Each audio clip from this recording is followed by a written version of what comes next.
가장 선호하는 상권은 모텔, 속옷이라든가 양말, 면도기, 먹는 거 말고 그런 것들 있잖아요. 우리가 이렇게 잘 알지나. 축은 담배 전쟁이에요. 그걸로 이제 다 실적이 좌지우지. 주변에 무슨 브랜드가 있는지 확인을 해야 돼요. 담당이랑 컨택을 해서 너네 몇 프로 줄 수 있냐 이런 식으로 해서 합상을 무조건 명하게 되거든요. SSM을 먹는 편의점으로 지나가게.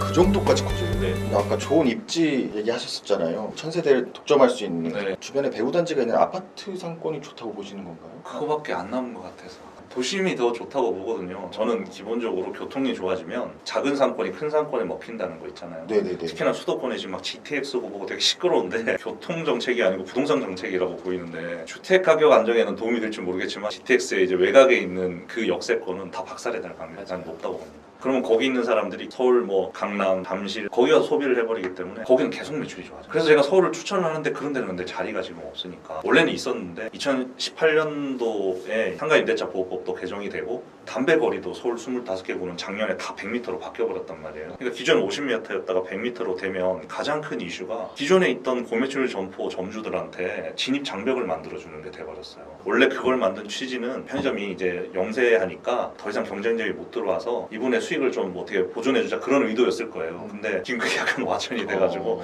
오히려 고매출 점주님들의 방어막이 돼가지고 반대로 생각하면 지금 도심에 있는 편의점이 싸게 나오면 그거를 아예 권리를 주고 사는 것도 기존 점포 네, 기존 점포 그런 것도 가능은 한데 좀 지금 멀리 미래를 보면 권리금이 많이 올라갔어요. 그래요? 예, 지금 제가 봤을 때 약간 오버페이스입니다. 제 친구도 청주 사는 애인데 주말이면 서울 와서 놀아요. 저희 세종시에 있을 때도 주말이면 썰렁했어요. 정말 가게가 장사가 안 됐어요. 다 서울 올라가서 일요일 저녁에 내려오니까 여러 경제학 교수님한테 지역 상권 어떻게 살려야 되냐 했더니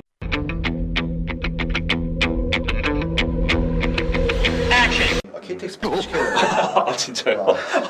맞아요. 진짜 농담 반 진담 반입니다. 네. 근데 상권이 그러면은 이제 주거 상권 말고는 또 좀 괜찮은 데 없을까요? 뭐 이분가 상권도 있고 복합 상권도 있고 제가 이제 오피스 가장 상권. 선호하는 상권은 모텔 상권. 편의점 모텔 상권은 굉장히 좋습니다. 찾으면 아직 있을 거예요. 모텔은 꼭 서울이 아니더라도 위성 도시들에 보면 모텔촌이 꼭 하나씩 있거든요. 네. 거기에 들어가면 편의점들이 매출을 떠나서 이익률이 굉장히 잘 나옵니다. 모텔은 담배도 물론 나가긴 하지만 모텔에서 쓰는 뭐 일상용품 같은 것들이 생각지 않은 것들이 많이 팔려요. 근데 생각지 않은 저외전 상품들이 대부분 마진이 높거든요. 뭐 속옷이라든가 뭐 양말 막 이런 면도기 이게 이제 먹는 칫솔. 거 말고 그런 것들 있잖아요. 그런 것들은 우리가 이렇게 잘 알지나?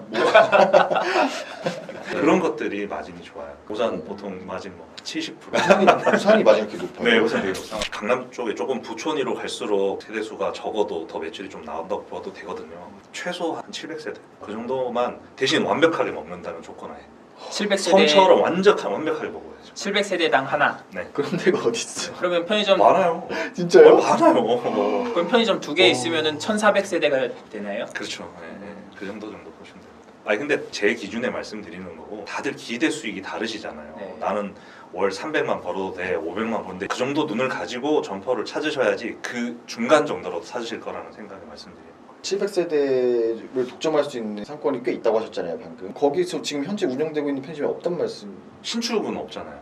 아 신축 중에서 김존에도 있죠. 기존에는 아마 그런 아파트에 가면 슈퍼가 있어요. 다 담배를 들고 있는 건 다른 업종이든 그거를 이제 권리를 주고 인수를 해야지. 신축 중에서 신축은 담배 전쟁이에요. 그걸로 이제 다 경기도 쪽에 개발 담당들은 실적이 좌지우지합니다. 이제 신축이면 먼저 들어가야지 그 담배권을 선점할 수가 있으니까 뒤늦게 들어오면은 그 100m 안에는 못 들어오는 그렇죠. 거잖아요. 뭐 경기도는 아직 50m인데가 더 많습니다. 신도시 상권은 입주를 하는 게 또 예상보다 늦어지는 경우도 많더라고요. 너무 일찍 들어갔다가 또 피 보는 경우도 있으니까. 근데 수도권은 기본적으로 전국에서 계속 인구가 늘어나서 그런지 입주가 아주 막 처지고 이런 데는 거의 제가 본 적이 없어요. 정부가 뭐 3기 신도시 한다고 하는데 그런 데들이 과연 다 살아남을 것인가 그런 우려도 있고. 다 그러니까 살아남진 않겠죠. 부동산도 잘 알아야 된다고 하니까. 그럼요. 이거 좀 부동산 방송인데요 거의. 근데 그만큼 진짜 입지가 중요하다. 네. 근데 이제 신도시 상권밖에 없으니까 유망한 데는 앞으로. 그렇죠. 그것만 파는 분들이 수도권에 엄청 많습니다. 어떤 분이 그러더라고요. 이제 부동산 전문가였는데 제일 어려운 상권이 신도시 상권이다. 그렇죠. 네. 어떻게 될지 어렵습니다. 모르니까. 네, 맞습니다. 네. 진짜 어렵습니다. 저희가 좋은 상권이 어딘지 여쭤보는 것보다 지금까지 어디 하셨는지 물어봐도 괜찮을 것 같아요. 거의 대부분 서울에 있고요. 안양에 하나 있고 어딨지? 안양은 어떤 상권이에요? 아파트입니다. 완벽하게 독점으로 제가 다 세야될 수는 없는데 최소한 2,200세대는 혼자 다 먹어요. 그러니까 이제 그 제가 아까 말씀드린 게 제가 그걸 실현했으니까 가능하다고 말씀드리는 거예요. 일매출 얼마나 나오나요? 지금 400 중반 정도 합니다. 와. 근데 되게 작아요. 그래서 그걸 넓히려고 지금 계속 오늘까지 하다가 2200세대를 독점하는데 400이면 좀 적은 것 같은데요? 그렇죠. 면적이 지금 14평밖에 안 돼요. 그게 30평이면 6, 700 팔아버릴 거예요. 진짜 경쟁 치열할 텐데 어떻게 들어가시대요? 물건 나와 있던 거예요. 근데 아무도 결정을 못 한 거예요. 그냥. 와. 네. 그러면 이제 서울에는 송파구에 3개 있고요. 3개가 다 방이동에 있어요. 방이동이 넓은데 먹자골목 안에 다 있고요. 거기가 아까 말씀드린 원래 모텔촌 기반의 유흥가. 목자골목은 잘 되세요? 네, 지금 코로나 분노 소비 때문에 지금 연일 최고를 찍고 있습니다. 네.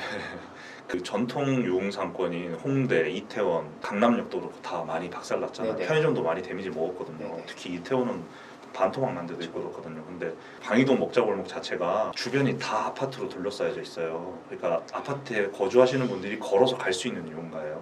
방이동을 옛날에는 사람들이 좀 기피하고 약간 그랬었는데 잠실역이 월드타워가 들어오면서 지금은 오피스가 완전히 바뀌어버렸어요. 오피스 수요가 이쪽으로 오고 그 다음에 배후의 아파트 수요까지 와버리니까 이제 코로나도 버텨내버리게 되더라고요. 그리고 역삼동에 하나 있고요. 휘황찬란한 역삼동이 아니고 원룸 몰려있는 그런 은평구에는 아파트 거기도 한 1,500세대 정도 독점인 것 같아요. 그것도 그냥 단독 산 거예요. 아니요, 그거는 옆에 아이스크림 할인점이 들어왔고요. 왼쪽에는 이제 슈퍼 있고요. 네, 나쁘진 않습니다. 근데 점주 임차니까 5년 뒤에 FA가 될 거 아니에요. 그때를 보고 멀리를 보고 저도 투자를 해놓는 거예요. 지금은 수익률이 떨어져도 다음 5년 뒤에 이제 재계약했을 때부터는 수익률이 월등히 좋아질 수 있으니까 지금 얼마 남지 않은 물건들을 투자를 해놓는 거예요. 수익 배분율을 매출이 얼마 정도 나오면 몇 프로를 상향 조정할 수 있다 뭐 이런 이게 게 있죠. 있어요? 그게 본부 직원들은 다 있어요. 툴이 있거든요. 엑셀 창이 있기 때문에 예상 매출이랑 이익률 넣으면 회사에서 얼마까지 줄 수 있다는 게 나와요. 그래서 예를 좀 들어주세요.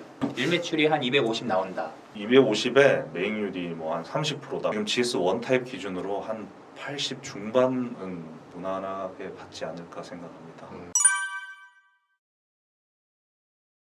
정말 완전 제 생각입니다.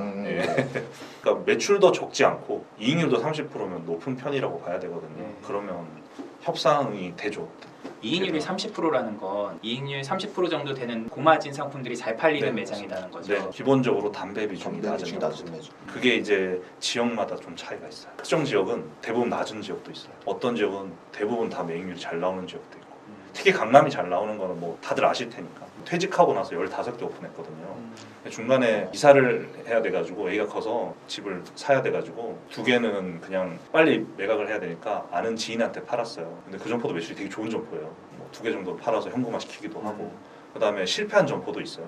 2개는 실패했거든요. 지금 삼성동에서 저희 말로 뒷방 맞아 박살난 적 있고요. 실패 이유가 뭐라고 보세요? 상권을 잘못 본 거죠 제가. 거라고 다 맞출 수 없습니다. 그걸 어떻게 맞춥니까 신이 아닌 이상. 네. 본부들이 좋은 점포를 많이 가지고 있는 거를 되게 안 좋게 생각하시는 분들이 되게 많아요. 근데 안타까운 건 본부도 실패를 굉장히 많이 했는데 그 실패한 점포들을 다 날려버린 거예요. 30년 역사 동안 계속 투자도 하고 유무형 자산이 남은 게 지금 고매출 점포 이런 거다고 이제 이해를 해주시면 좋은데 너네들이 가지고 있는 점포들은 다 좋은 점포고 매출 안 좋은 거는 다 점주 임차로 주는 거 아니냐. 그거는 약간 좀 오해긴 합니다.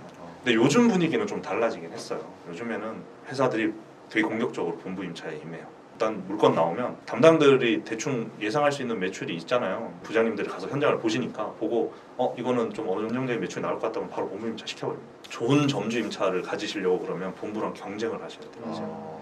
본부에서 주는 것만으로는 조금 양이 안 찰 수도 있습니다. 특히 이제 저 같은 사람이 이제 완전 이제 경쟁을 한다고 봐야죠. 본부랑 경쟁을 하는 거죠. 아니 근데 그러면 좋은 입지를 내가 직접 알아보고서 나 여기서 할래요라고 본부에게 했는데 네. 본부가 봤을 때 여기는 너무 점주가 유리한 입지인데 그래서 안 주면 어떡해요?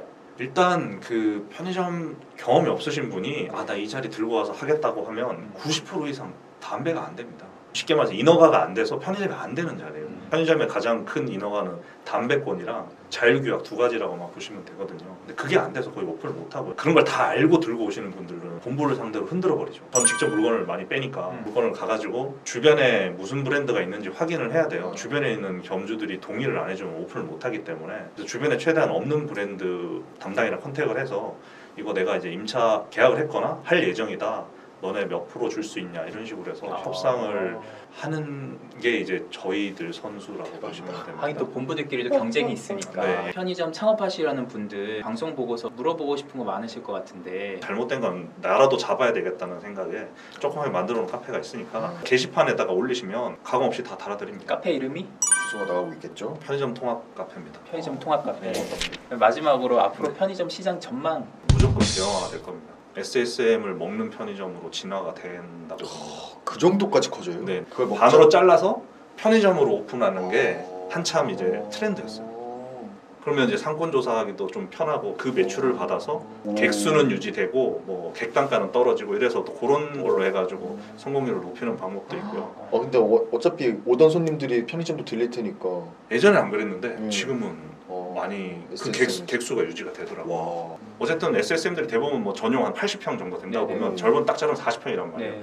40평 편의점이면 진짜 좋은 거거든요. 그렇죠. 엄청 커요. 어. 근데 80평 SSM은 조금 작아요. 대화는 뭐 피할 수 없는 그거고요. 근데 일본은 진짜 편의점이 SSM 같은 역할을 하는 것 같아요. 맞아. 그렇죠. 네, 맞습니다. 근데 아까 그 단독 상가라고 하셨잖아요. 저 일본 여행 가면서 진짜 떨렁 편의점만 그쵸, 있는 네. 데서 많이 봤거든요. 로드사이드라고 이만하게, 하잖아요. 네. 네. 차 대놓고 맞아요, 주차하셔서 맞아요. 가잖아요. 근데 우리나라는 그런 적 별로 그게 없단 없죠, 말이에요. 없죠. 근데 우리나라도 그 정도 사이즈로도 이제 앞으로도 아, 할 그럼요. 수 네, 있다. 할 수 있을 겁니다. 네. 일단 오늘 방송 보시고 또 궁금한 거 있으면 댓글 달아주시면 저희가 다음에 또 대표님 한 번 더 네.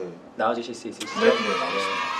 오늘 나와주셔서 너무 감사드리고 네. 다음에 또 한번 네. 나와서 또 좋은 콘텐츠로 네. 찾아뵙도록 하겠습니다. 감사합니다. 감사합니다.